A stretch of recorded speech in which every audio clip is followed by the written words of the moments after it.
বন্ধুরা সবাই কেমন আছো? সম্পা রান্না করে সবাইকে স্বাগত। আজকে আমি ডিমের কারি বানিয়েছি।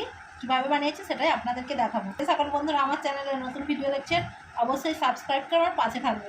এবার একটু ভালো করে মাখিয়ে নিচ্ছি ডিমের মধ্যে। ডিমগুলো ভালো করে ভেজে নিয়েছি, এবার নামিয়ে নিচ্ছি। গোটা গরম মশলা দিয়ে দিয়েছি। এবার দিয়ে দিচ্ছি একটা শুকনো লঙ্কা, একটা তেজপাতা, পেঁয়াজ কুচি দিয়ে দিচ্ছি। হলুদের গুঁড়ো 1 চা চামচ, লঙ্কার গুঁড়ো 1 চা চামচ, ধনের গুঁড়ো, টমেটো কুচিটা দিয়ে সব মশলাগুলো ভালো করে ভেজে নেব। 4 চামচের 2 চামচ টক দই দিয়ে দিচ্ছি। মশলাটা ভালোভাবে সব কষিয়ে নিয়েছি। 1 চামচ কেচাপ, টমেটো কেচাপ দিয়ে দিচ্ছি।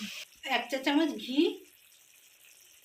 হয়ে গেছে ডিমের কারিটা। এবার আমি নামিয়ে নিচ্ছি।